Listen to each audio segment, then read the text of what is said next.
Hi, my name is Colin SkipperWing Bird, and welcome to another speed paint episode of the Crimson Fly animated webcomic, where I break down the process of making the comic.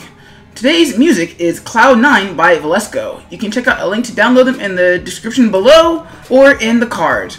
Also, if you'd like a version of today's video without the audio commentary, you can check out the links in the description below, or in the cards, or in the plates at the end screen of this video. On with the show. Today's strip, issue number 6, strip number 100. Wait, there's 100 of these things? Wow, I should really do something special for that. And I would, if I could ever find the time. Oh well. That being said, it's both as special and not as special as I'm making it sound. 100 of anything is always impressive because it shows enough dedication to make 100 of them. Plus, these things are extra hard, what with the animation and everything. On the flip side, 100 strips amounts to 100 pages given the serial nature of this comic. So when you break that down to the average 22 pages per comic, well, that amounts to 4 to 5 issues, which scales back the impressiveness quite a bit. I mean, we are only sitting at issue 6, so yeah. That being said, there's nothing stopping me, that I know of yet, from making 100 issues, and if anything, this is a reaffirmation that I'm doing something right, so yeah, here's to 100 strips, and to making 100 more strips, and eventually reaching 100 issues. Woo! Now, I should really talk about the narrative, but there's something else bugging me about reaching 100 strips. There's no milestone to reaching 100 strips within the narrative itself. That was always going to be a problem since, again, given the serial nature of the strip prevents me from stopping the strip to acknowledge the milestone. Which would be bad, obviously, since it takes you out of the story. This is less a problem with gag-a-day or non-serial stories since those reset themselves with each strip, so a pause really isn't a big deal. On the other hand, I could have planned the overall story better.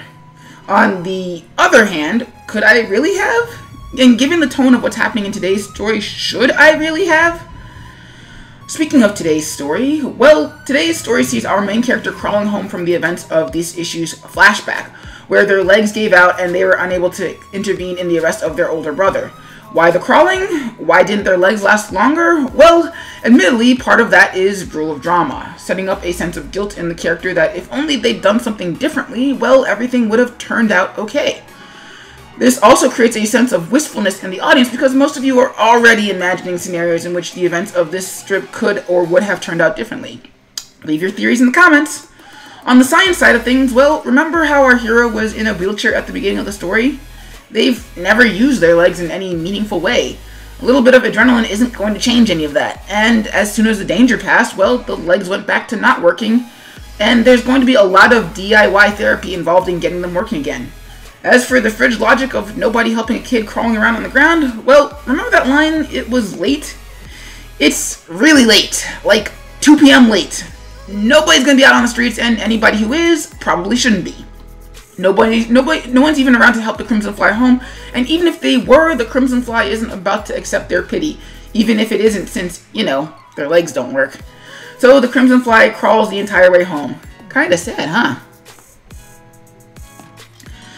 In terms of animation, this one was rather simple. The character crawls home with much in the way of internal reflection and contemplation.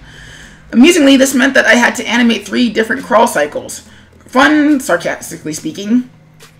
I'd say the 2 hardest crawls were the first and last ones, if only because they represent a very different and difficult kind of perspective. A three-quarters bird's eye view is always dynamic, but almost never fun to animate in, at least for me. Especially a cycle I'd never attempted before, where part of the body must move, but the other half must not, and also still react to that first part moving it. In the end, I animated the torso where the action is and used a symbol to represent the legs. Hopefully it's not too noticeable. The other difficult element about animating a 3/4 bird's eye view was the background. This isn't too bad when things are moving fast because then that's a new drawing every 2 frames, but this is a lot harder when the character is moving slowly. That's why there's no other background but the sidewalk. It would have been a lot harder because of the size, space, and individuality of buildings.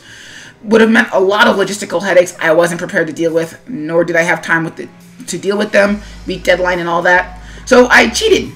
Plus, it looks a lot more introspective with the entire rest of the strip world drowned out, doesn't it?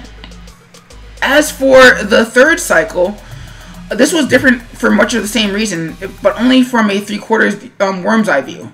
You'll notice I didn't bother with the sidewalk texture for this one, mostly because I was running up against the deadline at this point, and also because the shadows accomplished much of the same effect for me. I hope the explanations haven't ruined the magic for you guys.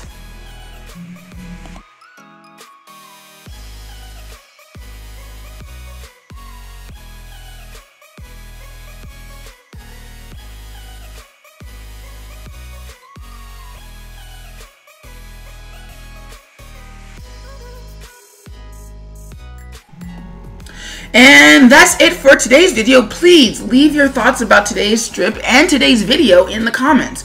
If you'd like to see me make the Crimson Fly in real time, please check out my Twitch channel at twitch.tv/SkipperWing, or check out this comic in its original format at thecrimsonfly.com.